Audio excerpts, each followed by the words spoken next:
Welcome, welcome, welcome, everybody.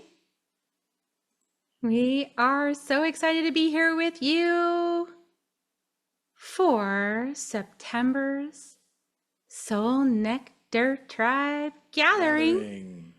And today we are talking about this awesome book, Be Water, My Friend. By Bruce Lee, and the wisdom distilled from Bruce Lee by his very own daughter, Shannon Lee. Yeah, we are really, really excited to be here with all of you. And I'm going to, hello, we see some beautiful faces out there. We love you guys. So happy to see you here with us today. And yeah, so welcome, welcome, welcome to Soul Nectar Tribe Gathering for September 2024. I am Kerri Hummingbird, medicine woman, mother, mentor, messenger, and host of the Soul Nectar Show. And I am Akeem Sami, martial arts instructor, father, network engineer, and bodywork healing facilitator, and operator of Sami Wellness and Arts, and co-host. Yes, and we are the founders of the Inner Medicine Training Community. So we offer you our services tonight. We love to keep reading books and educating ourselves, and we got some students here in the space. Shout out to Heidi and Marjorie. Woohoo! Marjorie. In the house. We got condors and we got owls in the house. Oh, yeah. Very exciting. So tonight we're really excited because we stumbled across this book, Be Water, My Friend, by Shannon Lee, Bruce Lee's daughter, because man, I'm in a community where I'm, inner medicine community where we practice working with the elements. And I found out about this book, Be Water, My Friend, and thought, let's go see what Bruce Lee has to say about this. And considering that Akeem is a 6th-degree black belt and lifetime martial artist, I thought, this is going to work out. Yeah. This is really good. So we get to combine these two worlds. We're really excited about tonight. And we believe that working with the elements consciously offers us a way to move more gracefully through life challenges and through our conflicts. Yeah. I have a strong alignment with Bruce Lee on martial arts being a philosophy of life. He was responsible for not only bringing Kung Fu, which really isn't a martial art, but it translates to skillful execution and dedication of work. So you could see that, when someone says, how good is your Kung Fu? It doesn't always mean martial arts. It could mean the way that you sweep the floors. It could be the way that you wrote that book. It could be the way that you spoke to that person or worked with that at-risk youth, or, it's so many different ways. It really just means skillful execution. And usually my observations and learnings is that it involves humbleness and it involves a beingness with this embodiment. So that's an aspect of Kung Fu there. But his daughter, Shannon Lee, distills her dad's knowledge, but adds her life experience take on it very well. She admits in the book that she was only 4 when her dad died, but his teachings were well preserved by his spouse, Linda Lee. She remarried Caldwell, but was well received by his daughter in her own life. For me, martial arts has been a lifelong endeavor for me, beginning when my dad began training me in the crib. How to do punches and kicks. He would sit there and practice. Here's my punches, here's my kicks, and he would begin teaching me that way. He himself was a light martial artist, but he wasn't fully embodied in it, but he carried and started the torch for me to start my own. Martial arts from the very beginning began to be, for me, a way that I worked through stress and helped to cope with life challenges through both movement and thought as a pathway to the wisdom for me. Strange to say that kicking and punching can teach you that, right? Well, through the conflict outside, it began to make sense. When I say outside as an outside of me, it began to make sense that it began to teach me really how to adapt to life's challenge. rather than endure the work of fighting in all directions. I tried that in my younger years. I was actually getting kicked out of daycares on the military base that we lived in San Antonio. Um, yeah. As I learned this lesson, I was able to engage in these conflicts in which I was able to find a flow. This flow in Chinese martial arts follows an elemental view called the five elements cycle of creation. Come to find out, this was well connected to the cycles of nature, much like the I Ching, which is also called the Chinese Book of Changes.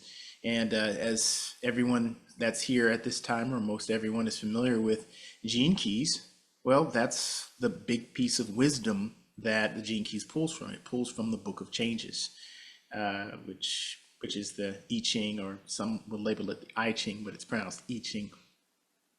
It emphasized being observant at where you are in a cycle, then to adopt or adapt to the challenge by focusing on being in the strong end of the element. And an example for this is that the fire element itself would represent passion. Earth would represent fundamental focus. In this book, it talks about water being that element to focus on, which is primarily about adaptability and flow. Yeah, powerful. I knew this was going to light you up. I knew that this was going to strike a chord. So I'm so glad. I was like, yes.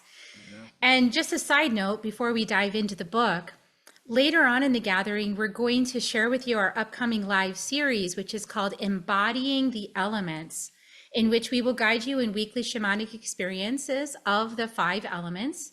And you'll also receive the bands of protection and power, which are made of the five elements. They're like an energetic shield for your auric field. And they literally leverage the earth, the water, the fire, and the air, and the ether. So awesome. So we decided to gift you that and also build a 6-week course around it where we can be, as community, going deeper into our embodiments with the elements, which is our inner medicine students do this as part of the program, but we're breaking out this piece. So we're going to turn our attention back to the context where we're all gathering here tonight. And I want to just ask a few questions. So who is feeling the stress of conflict in the collective, just like a show of hands? Like, anybody feeling that stress of conflict in your life with other people? And who's like afraid of discussing politics with friends or family? Anybody? Like, I'm not broaching that subject. Yeah. Anybody feeling kind of out of sorts or confused about what's true the last few years? Like, really hard to figure out.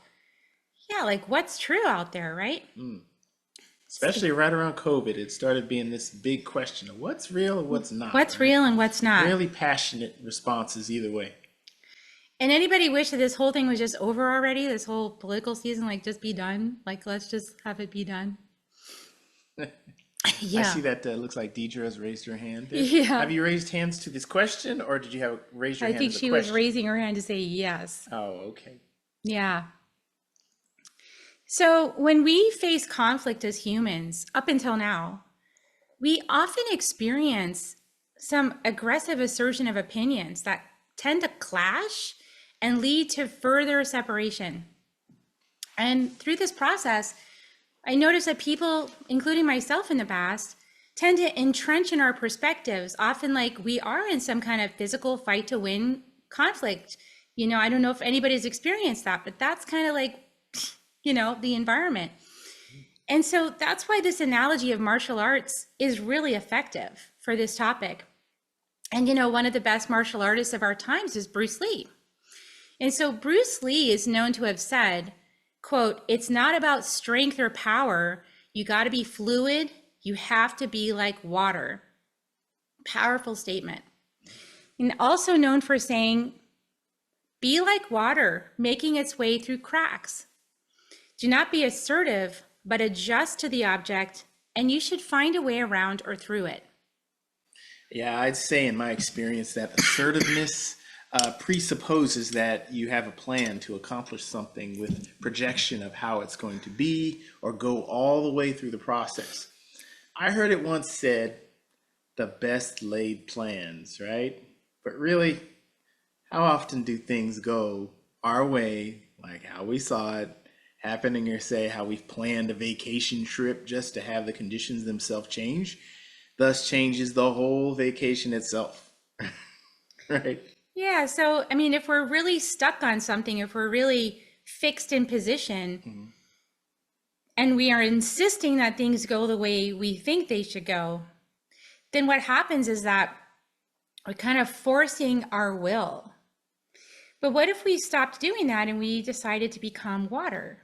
What would that even look like to approach our lives like water?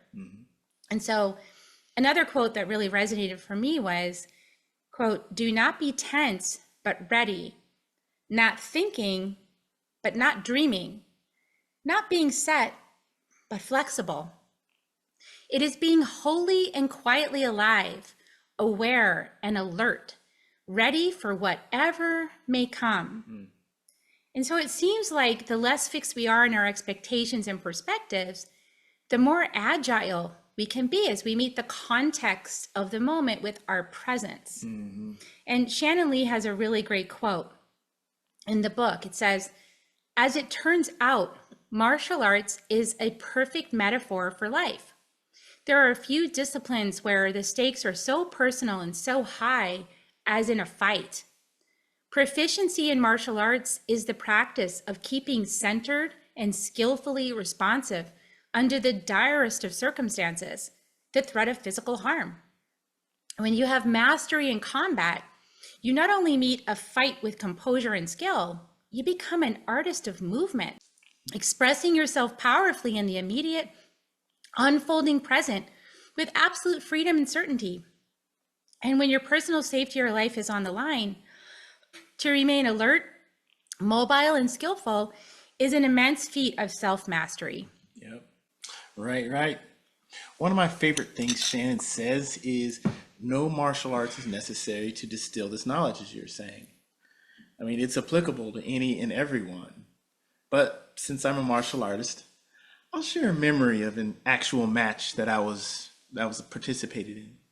My old grandmaster, Alvin Francis, was a fight promoter and held yearly matches alongside our black belt exam, which happened earlier in that morning. And then by that night, 7 p.m. would be the beginning of a fight card. And that day he asked me, "Hey, Akeem, one of the fighters backed out of the fight and would like you to be able to step in and take his place in a match." Being the young, affirmative, can-do attitude person that I have, and of course, trusting his, knowing my skill level, being able to handle it, I just said, yes, sir. I had just had my own challenge of being in a 5-hour-long black belt exam, getting my very first degree black belt. So I was tired, but I was 16 years old. I had energy for days. Later that night, imagine standing in a bouncy boxing style ring for my first time ever, because we didn't train on boxing rings, we trained on linoleum floors, which later, by the way, messes with your feet. With my direct master, he was actually my fight coach, Master Bad News Brown. Yeah, that was his nickname. We all had nicknames. Mine was Taharka or Lion. Bad News Brown. And his was Bad News Brown. Yeah, he was. That's a nice detail. So that's something funny about him. But he's just a really awesome guy, and he was an excellent person to have in my corner. So he was looking right at the person, and here I am sitting here in this side of the ring, across this blue bouncy ring, and looking right across, right at the other guy, looking me dead in the eyes. And we both looked right at each other, took one close look, and we were matching each other. We were looking at, okay, what's in his skill? What is his capabilities? What's in his mentality? And can I take him? These are all things that kind of run through your mind when you're in a ring, But knowing on all of what he can do and what he's not, all I really knew is my own skills. but no knowledge of that skill would translate against how would it would translate against another black belt from another school, possibly a different fighting style altogether because we weren't in the same art.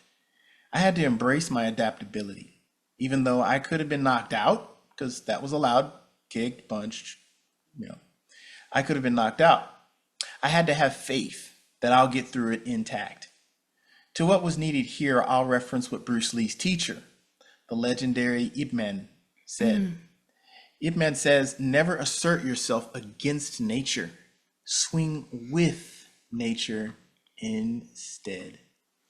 Yeah, speaking of swinging punches, there's a part in the book talks about when Bruce Lee first decided to be like water was when his master set him away for a week without training to think about the teachings because his master is just getting frustrated. Like, you're not listening. Your cup is way too full. So go off for a week, don't train, and just be, and let it sink in.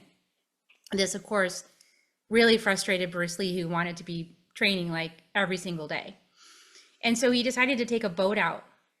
And in a fit of anger, he started punching the water.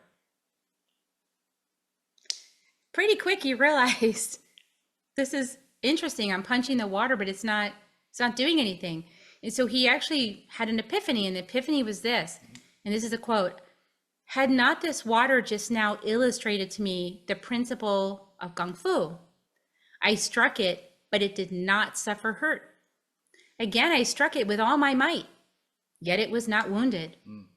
I then tried to grasp a handful of it, but this proved impossible.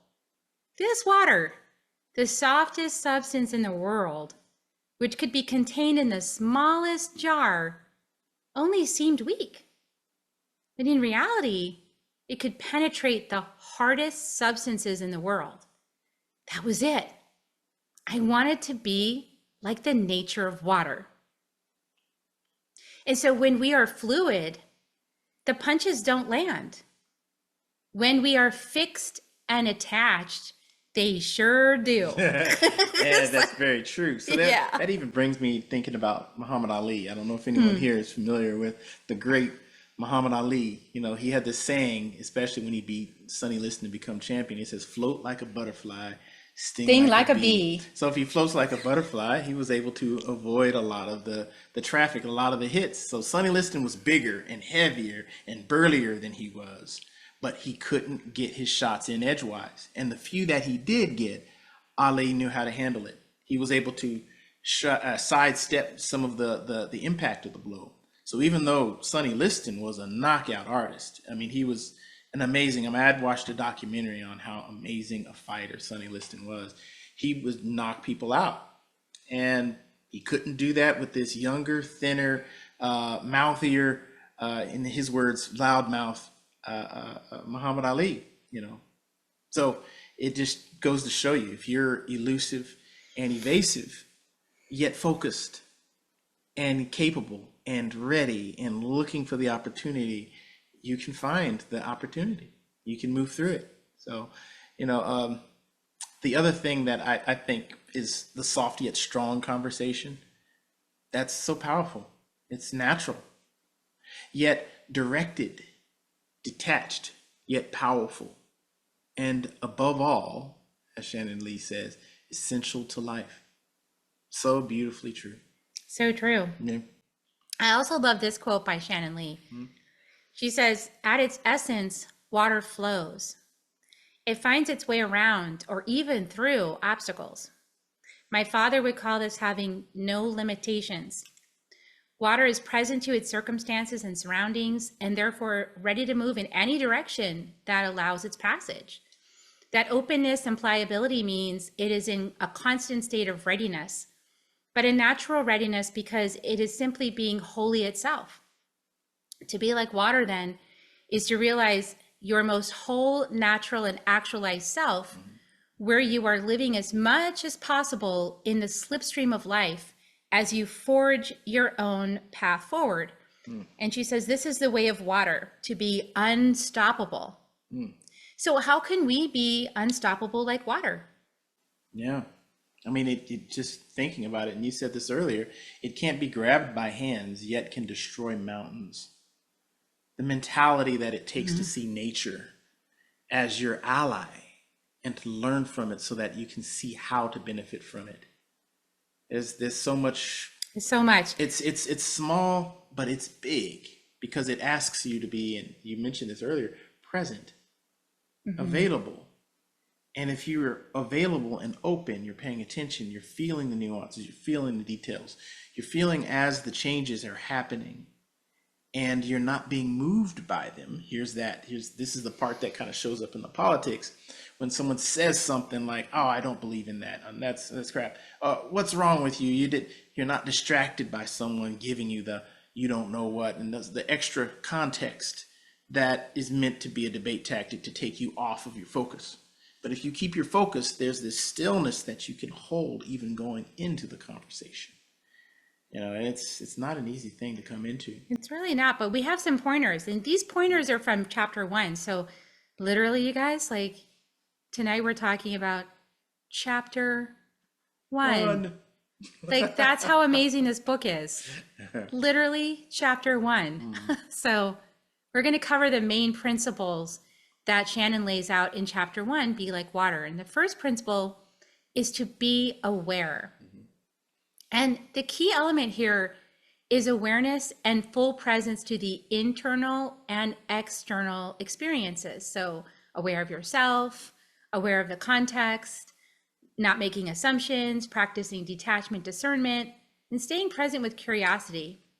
And she says, quote, "Imagine for a moment what it would be like if you had the capacity and the skill to choose your response to every situation in every moment rather than being overtaken by impulsive reaction." Yeah. Like that right there. If like a quarter of people would practice that, I think we would have way less drama going on right now. So it's powerful.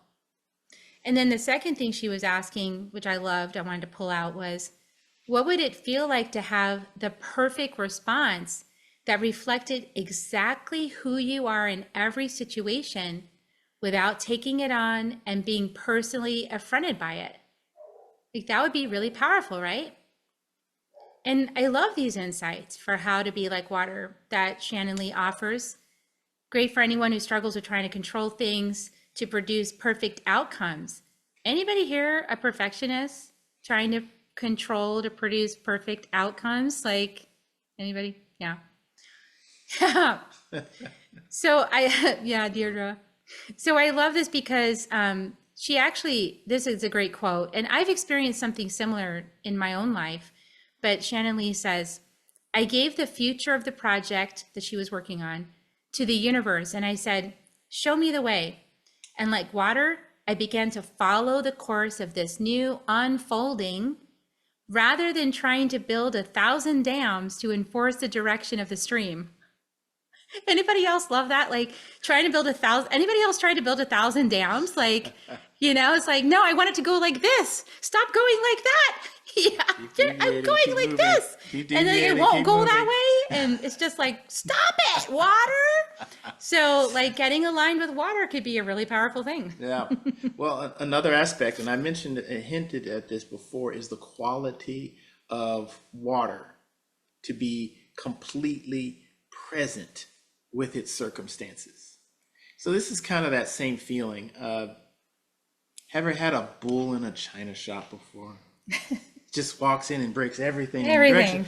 But that's also related to the bull being passionate, but not having direction, not being observant, not being present with what is, but where it wants to go, and is willing to knock anything else down until it gets to what it wants to get to, without seeing the repercussions that are caused in the process of getting to the end. I mean, there's so much to be said about that, right? There's many times in my experience in my life where I've had my own plans. I figured out that, oh yeah, I'm gonna buy my own house and I'll have my own car, and yeah, and I put, check, and I'm checking boxes, but I'm not present with what I did to get to those places. Once I got that, oh yeah, remember that person that you could have worked with and collaborated with, but no, I wanted my car. When I could have had the opportunity to collaborate with someone who could have gotten me in touch with the Olympics. I could have been an Olympian, but nope, I was checking boxes. I wasn't present with the opportunity that was presently available I was actually present with where I wanted to be in the future, which, where's that? That's the future. That was me being so directed. I took myself out of my power and put myself where I wanted to be in the future, saying that where I am is not where I want to be. I wasn't content with where I was. And as a result of not being content, I wasn't able to see all of what was available to me. So this is what it brings in. Yeah, actually, I love that topic because later on in the book, she talks about the core steps, and we're not going to cover that tonight. But one of the steps was to set the intent, right? So yes, we set the goal, we set the dream, we set the intent, and we begin taking actions towards it, but not myopically, because setting the intention is not necessarily going to be the destination. It's only the direction of the energy that you feel in the moment to go, because maybe something else is going to open up, like a tributary is going to open up, that you're going to flow down that way instead. But if you get to that choice point and you're so myopically focused on building all those little dams to make sure this thing happens that you set out to do, then you're not really paying attention to the context. You're not aware of the opportunity that's right in front of you that might be better than what you dreamed into being. And so that's why we say, that or something even better, So here's my dream, this or even better, because there's something might come up along the way that's actually more aligned with what I say I want, how I want to feel, how I want to express myself. Another opportunity might come up that's even better, and so that's why not only to be aware, but the second principle that they cover in chapter 1 is be pliable, like be willing to change, be pliable. Water is very pliable. It's adaptive. It moves and flows. It's not stuck on being a certain shape. It can be any shape, and it's not attached. And there's a quote here that says, when man is living, this is from Bruce Lee, when man is living, he is soft and pliable. When he is dead, he becomes rigid. Pliability is life.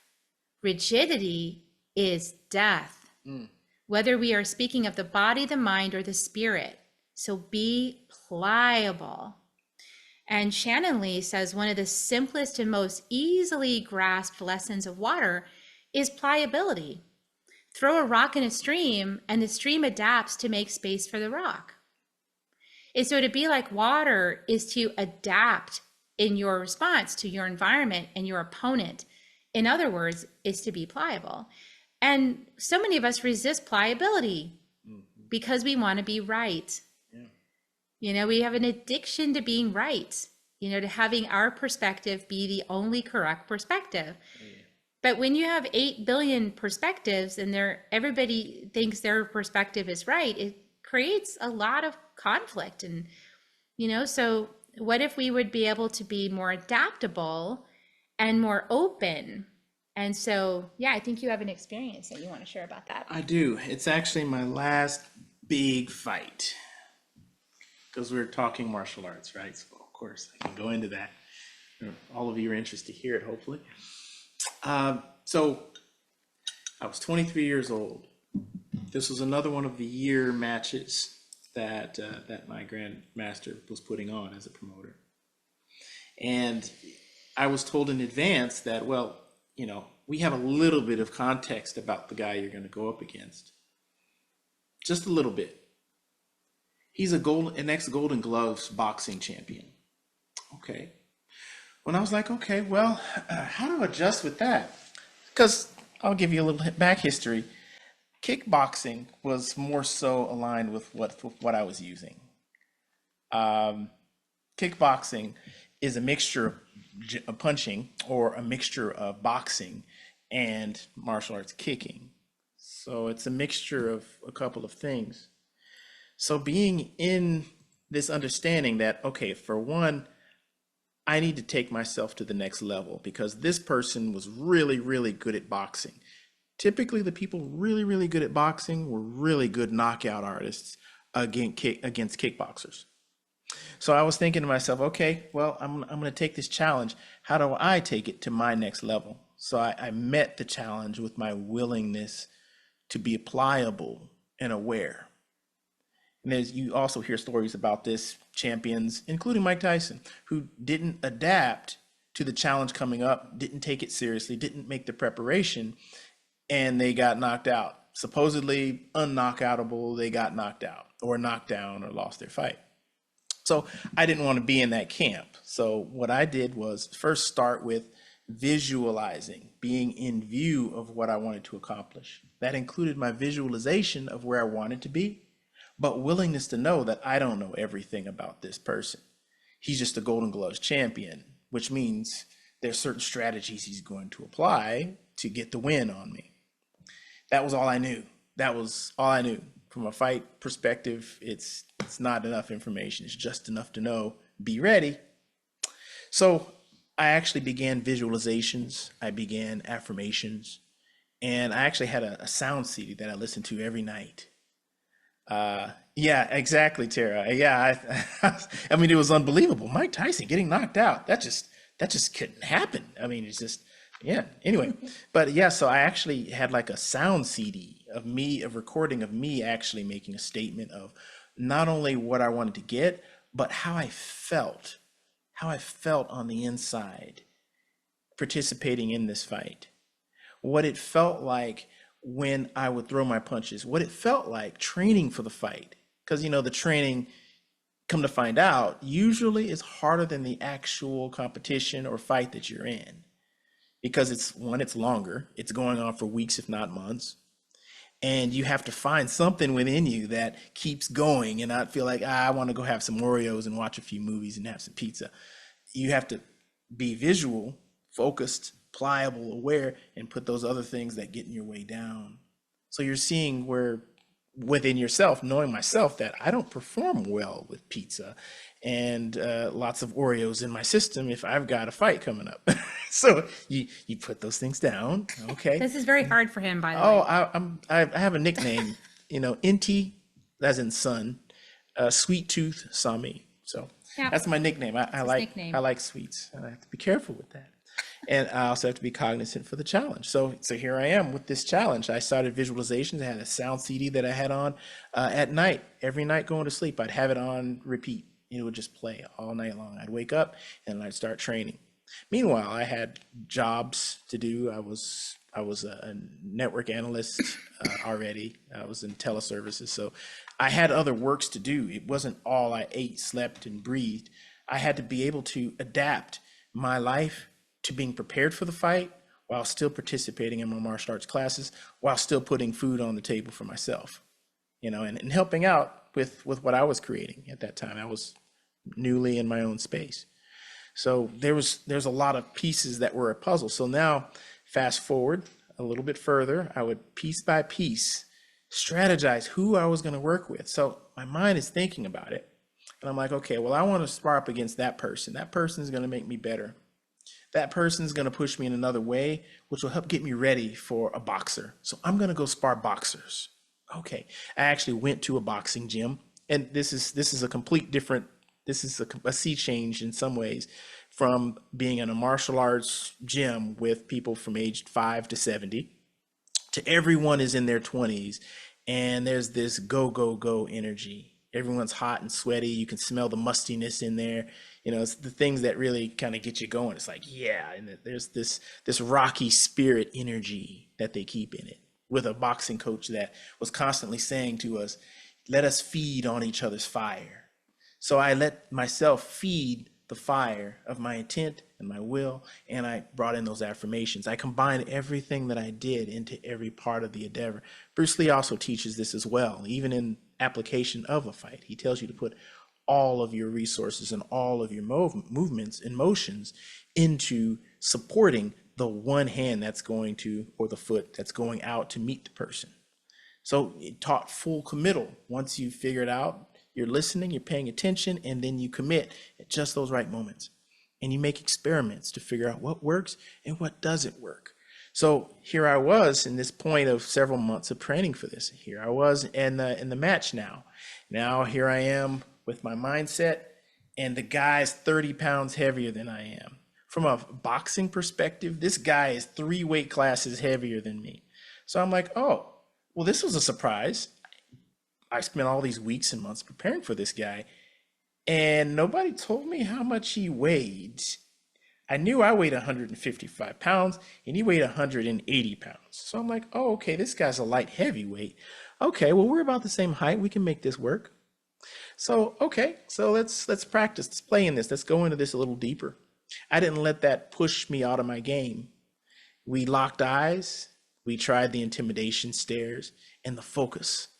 And the opportunity to give up usually is seen in the very beginning of these matches. Right in the very beginning, you look at two people looking at each other. The person who looks away first, the thought process is, oh, this person is not as strong mentally, which means I can beat him. But we didn't give each other that. We both did not back down. I didn't know him, but he heard some rumors about me. Meanwhile, he said, this guy, and this is going to be funny that I'm saying this. I think it's kind of strange, but humbly I'll say it. People would say things about me like, "Oh man, that guy's like a black Bruce Lee. Watch out for him. He's like Bruce Lee. Watch his kicks." I've heard someone say that in another competition. So I was like, okay, so he probably heard that same stuff that he was looking. So he knows an idea of how I fight, which means he's going to be looking at stuff in my movements so he could use his boxing techniques and amplify it. It's like, okay, well, now I know what he's going to try on me, I think. So let's see. So I got in the ring, and adaptability. First of all, I did not let him get a shot in. He would strike, I'd slip, back, move. And he thought he could get me, and he tried so hard to punch me. And then he said, you know what? I'm just going to throw some kicks, which was even worse because he's not a kicker. So I made him play my game by staying so far away from him, and he tried to match me. And so there were people in the background, because remember, you're in a boxing match and you hear the roar of the crowd, which I really loved back then. I loved the roar of the crowd. And you had people going for one side and going for the other, and some are just glad because they're in the middle of a fight and they're seeing all this. And then here you are with the guys on the ring side. And by the way, my dad happened to be in there too, along with my family of origin, the rest of my family of origin. They were cheering me on in the background too. So they're like, yeah, do that move. Yeah, do the kick And again. his mom cheers really loud. Oh yeah, so. sisters too. Sisters, both my sisters too. And one of my sisters is a black belt from the same pool with me. So that was happening. So here we go. We're in this match, and here I was not throwing a strike right at the guy first. I was just feeling him out, listening to his capabilities, seeing where he was, having an opportunity to lower his confidence. I had to have faith in my ability to not get hit by him. Even though he would cage out the ring, he would lock me in corners, and I had to slip out without getting a shot. And he did get me some good shots in. He got me across the jaw a few times, which, by the way, those could be knockout shots by the right boxer. So fortunately for me, I was able to juke it. I was able to move out of the way. I did take some damage, but I stayed confident. I stayed focused, and I depended on my training and faith.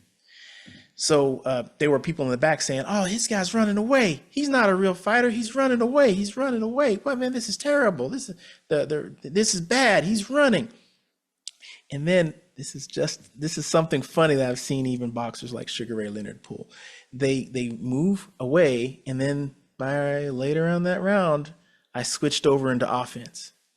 And I swear I heard, and my dad even told me this after, because he was talking smack to the guys on the other side, that basically he was saying that hey, he wasn't running. He was playing a strategy the whole time. You know, he's got what you sent out. He can throw it back at you. And I would have to switch. I would have to switch between those moments of not go all the way in. I had to be pliable. I had to be ready. I had to see where his opportunities were and be where he wasn't, and be where I wanted to be to most get to my success. That was not an easy fight. That, come to find out, was my hardest fight. And I'd fought a few, but I won that fight that night because I had my head in the right place. I had my focus there, and I was like water. Wow. Yeah. That's the first time I've heard that story, you guys. That was amazing. Yeah, so it's like that kind of keeping flexible, keeping pliable, staying present, being aware, being in the moment, and not listening to the negativity, right? And the naysaying and all that kind of stuff, not letting it pull you out of your space, but like keeping that tension, right? And that's the next point, is have appropriate tension. You know, so we tend to think of the word tension, this is a quote, we tend to think of the word tension as a negative thing. Tension in our neck and shoulders, tension in our relationship. But actually, tension is a necessary component to aliveness. Like, just consider that for a moment. Tension is a necessary component to aliveness, being alive. And they go on to say that a good foundation means having a strong posture that is able to adapt and move in any direction. And actually, Bruce Lee was known for this. He was known for teaching the posture that would keep you in total readiness for no matter what was going to happen. And so the quote is, you know, it means just the right balance of relaxation and tension such that responses can be immediate and efficient. And it means being able to move and reposition simply and with ease so you're never caught with your weight on your heels. A simple and effective organization of oneself mentally and physically. And this is a posture for engaged living. Wow. You know, and so when the water is being held back by an obstruction, also, like when you think about this, water is powerful. So we're ready, right? We're ready to bust a move. And when the water is being held back by an obstruction of some kind, it's just calmly waiting. So you're just inside, just calmly waiting, just present, but ready to move. And then when the obstruction's removed, the water comes out rushing, right? It comes out rushing immediately, no hesitation, right there. And so that's what he practiced, was being able to be so aware, so resilient, so present, that he's aware of the opportunity, he's ready for it, he's quiet on the inside, he's prepared, and when the moment is right, he's going to leap into action. And that's how we can be as well in our lives. Yeah. Well, and this is also similar to something I've spoken a little bit about too, which connects the dots of being in a constant state of readiness. But the next level of this is being ready, but this vigilance being something that taxes you if you're not able to be relaxed with this readiness. You know, the vigilance is staying up until 4, 5, or 6 o'clock in the morning because I can't sleep because I'm thinking about what I'm going to do at 7. So there's an Anybody opportunity to, I know I do. I caught myself doing that last week. I was like, oh man, I lost a bunch of sleep because I got to be in the moment. I got it's time carried, for sleep. I got carried away, you know, and I wasn't focused on keeping myself focused on what was more important, which was sleep. Sleep first. So yeah, I mean, so she also says that water is quite elusive, yet prepared. And just when there's an opening for it to flow through, it flows through without delay, like Kerri was saying. So to anchor that in even deeper, so not assertive, like we were saying about the bull in the china shop earlier, with the plans, but listening, in activation, ready to begin, and still being persistent. Yeah, and being aware in the moment. Like, let's say you set your intention and you set the arrow to go a certain way, and now you're going to follow the water to see where does the water want to take you. It's like you communicated your desire. This is that co-creative aspect, right? It's like then we let it unfold, and it might take us all the way over here on the scenic route, you know, to get to where we thought we would go, like this, you know, just straight in.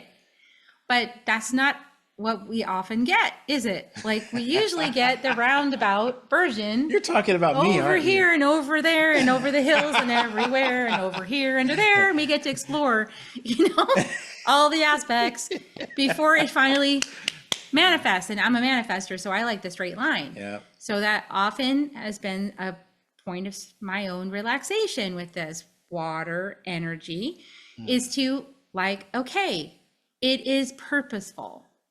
So as long as I am being purposeful and I'm clear, I'm very clear with my purposefulness, Yeah. then I know I don't need to say the prayer 10,000 more times because I have done that. Like, did you hear me? Did you hear me, universe? Did you hear me? Because I'm pretty sure I said this. But I learned it's like the universe heard me the first time. And so the more times I repeat it, it's kind of like, you know, it's like the kid in the back seat and the parents are like, this is getting more annoying. So we have to just trust that we've been heard, right? And so she says, actually, be purposeful. Yes, be purposeful. Like, we want to set intent. And the reason we want to take the journey is not necessarily because of the destination. It's because over the hills and around the bend and under here and over there, and we find out all this stuff about ourselves and we take the journey.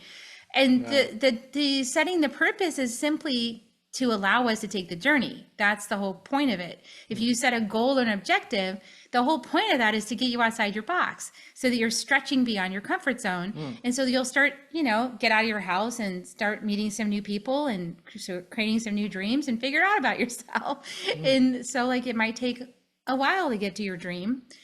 But she said in the book, she said, my father would say that the most important work you have in life is to be yourself. Or as he called it, to self-actualize.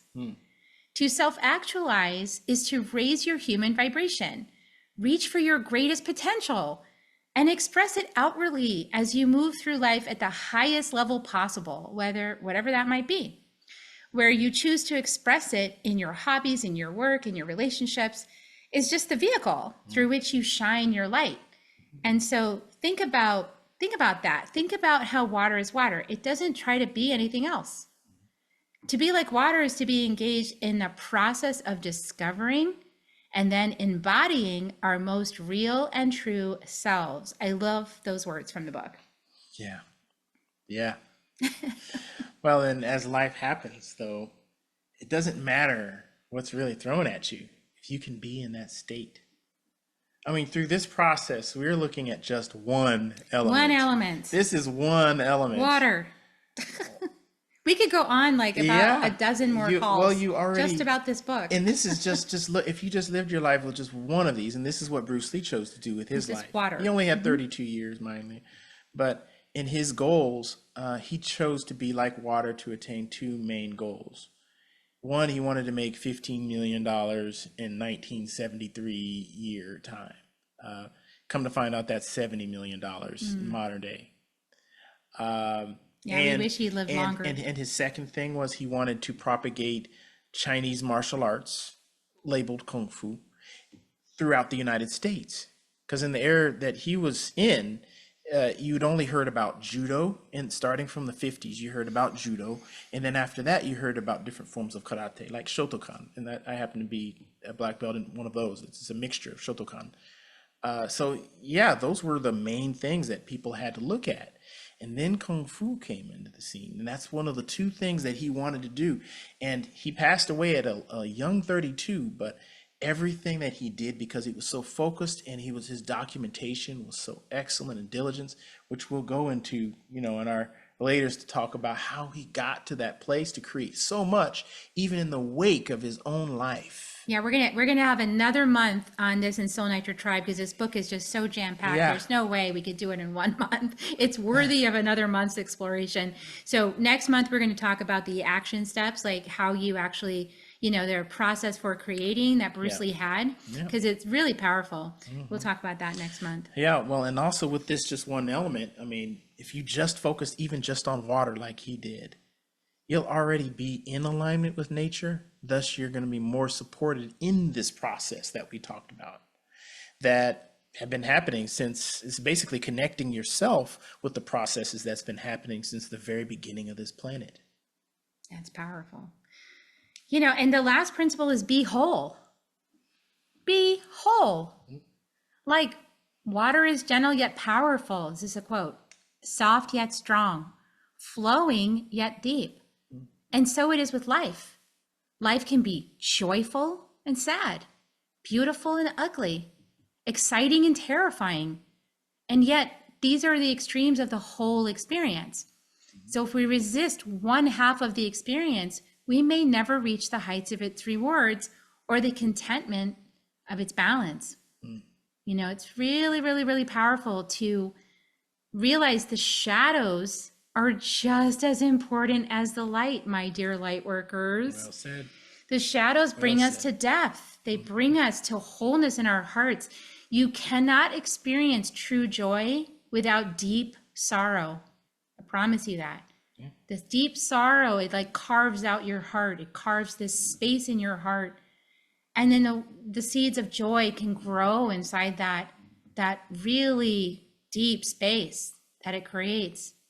So it's a powerful experience to work with the elements, which leads us to, our invitation, because we like these conversations. Yeah. We also like shamanic journey. I don't know if you guys like shamanic journey. Somatic body But we healing. really like shamanic journey, and we really like conversation. We really love community, and we really love the elements. So we put it all together into a 6-week class.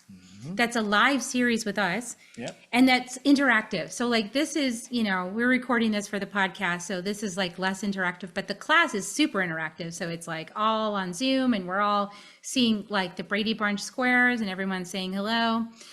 We're all a big family.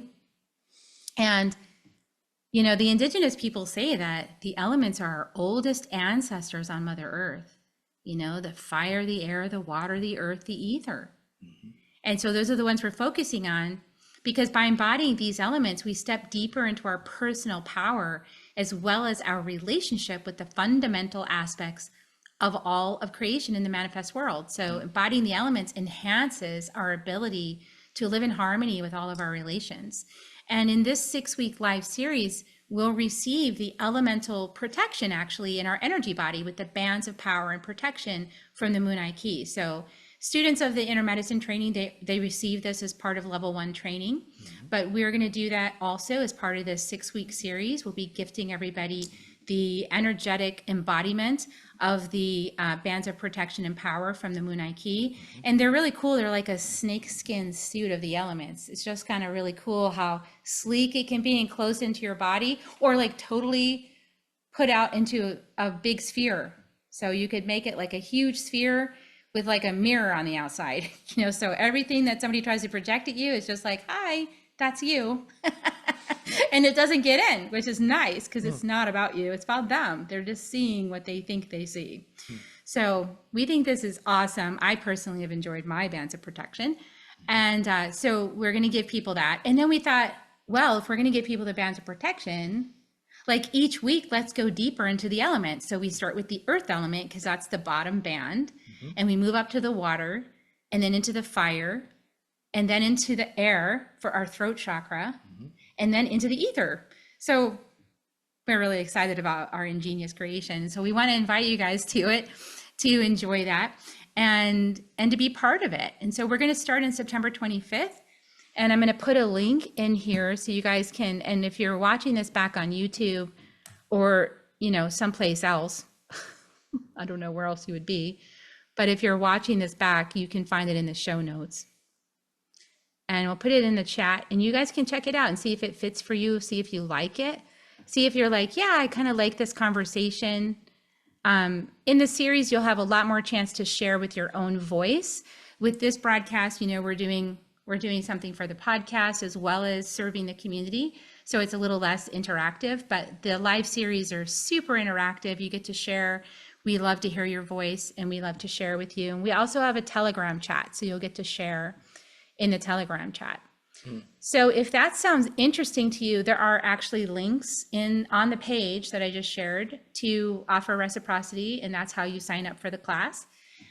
And if you want to talk about it, well, you can talk to me and book a discovery call. So here's the link for the discovery call. Again, that will be in the show notes. And I just, I hope that you guys enjoyed this. I would love to just see any comments in the chat, like, how is this for you tonight? Like, how? Well, I also wanted to look to the one Benjamin earlier. Yeah. He said something interesting. He says, perhaps I'm being rigid in my thinking, but what does she have to say about ice? Isn't that water being rigid? I agree. Well, I'd say yeah, and I have a little bit more to offer unless there. the sun comes out. See, this is actually the diligence of water to continue moving, because when you even look at a stone, or water or anything, including water, those are not just dead objects, and they're not in a They're permanent not state inanimate. either. I can tell you stones and crystals are not inanimate. Oh yeah, we They go into are that with the conscious and healing awake and alive, programs. and Yeah. we love them in inner medicine training. Yeah, intermedicine and healer training. We go into the liveness. We work with crystals all particles the time. and the frequencies, and so its frequencies changed with ice. And so venturing down that pathway in your question, Benjamin, thanks for bringing that up. And you're right that there is a rigidity there. And the deeper that anyone would look at water, even water frozen, it is still moving, just really slow, but it's still persistent. It's still focused. This is kind of like that same, you just brought something up that likens it to a feeling of encountering what we would call a setback. Yes. A setback, it's supposedly the wall. you supposedly can't get through that wall, but No. it's like saying to someone from Alcatraz, you can't get out of this prison, but they get out with a spoon. How do they do that? Just a little chip here, little because chip they there, become like little chip water and they there. find their way out. Yeah, I mean, water can find its way out of anywhere. So good luck. If you're water, you can find a way out. persistence. Persistence and also changeability, mutability, being willing to change, because that piece of ice, well, give it a little bit of fire next to it, it's going to melt. Yep. And then it's not going to be there anymore. And people are going, where did it go? It escaped. It evaporated. Does that mean it's dead? Yeah. No, it's No. transformed. It transforms itself. It's not attached to its form. But we get really attached to our form, and not only our form, but like all of our ideas. Wow. So this is all part and parcel of what we love to teach, because we love the Toltec teachings. You guys, you've been with us before. We love the 4 agreements. Yeah. We love the 5 attachments. Like this plus water explains a lot, right? Like, don't be so attached. You can be fluid, and then life is easier.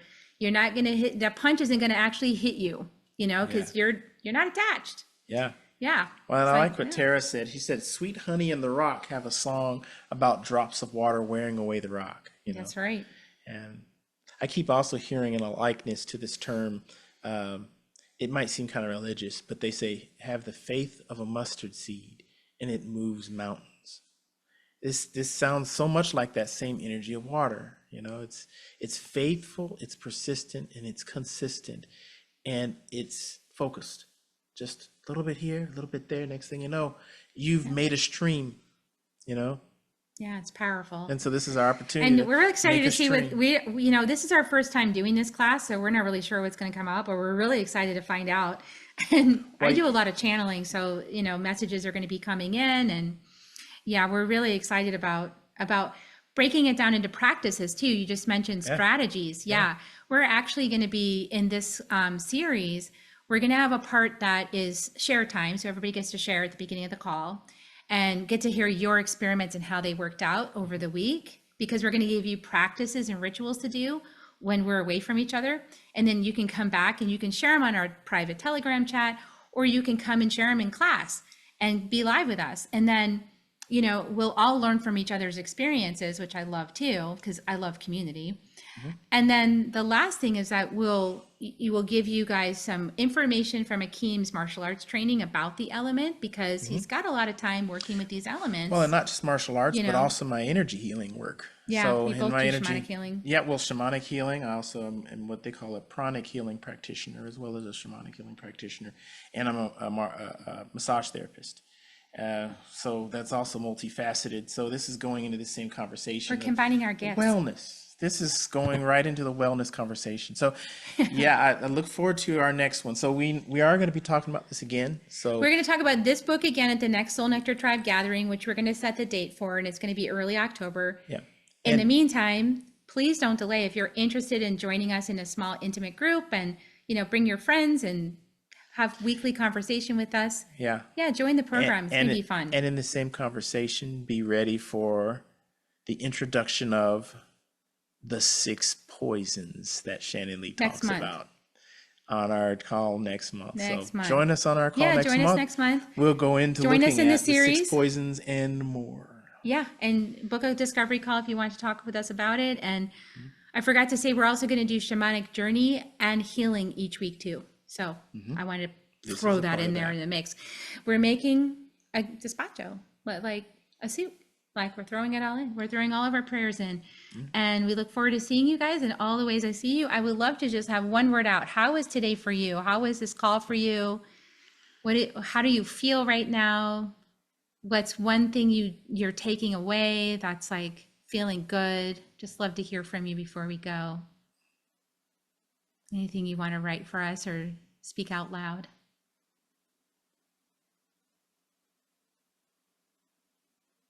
Um, this is Marjorie. When I think about water, and I think when it can be the tiniest of just a little bit of water, and it just drops on the floor, and it just goes everywhere. That little bit of water, and it always amazes me. I'm like, God, I'm looking over here. Oh, missed the spot. Yeah, it's sneaky like that, isn't it? Yeah. So I was just thinking about it the whole time that you were talking about it, and just applying it to, things that I've experienced, with water, but just was like, wow, so thank you Yeah, for thanks, that. Marjorie. Thanks, Marjorie. Good to hear from you. Heidi, did you want to share? I love water's transparency and its fluidity. That's a good one to bring up. The Yeah. transparency. Yeah. Well, in my chart, and for anyone who's studied the healing program, I've got 59, which is transparency 3 times in my chart. It's a lot of transparency, you guys. That my Scorpio moon doesn't really love that in my 12th house, but it's okay. I can keep a secret or two. So if you guys ever feel that for me, like I'm keeping a secret, I'm not. It's just my Scorpio moon makes you think I am. And Gina says she loves it, and Tara says very upbeat. Awesome. Yeah, so glad you guys joined us tonight. We're so grateful. And we hope to see you next time on Soul Nectar Tribe Gathering. It's going to be in October. We'll give you the date as soon as we have it. And we hope to see you in the Embodying the Elements class. And for all of you inner medicine students, we love you. And for all my former students, I love you. And I miss you. And I'm so glad I get to see you, especially Gina. So glad to see you, sweetie. And we miss you and we'll love you. Yes. We'll see you in all the ways we see you. And a little saying that I like to say at the end of these discussions. Okay. Be there and be water. Be there and be water. We love you guys. Have a beautiful night, everybody. Mwah. Bye.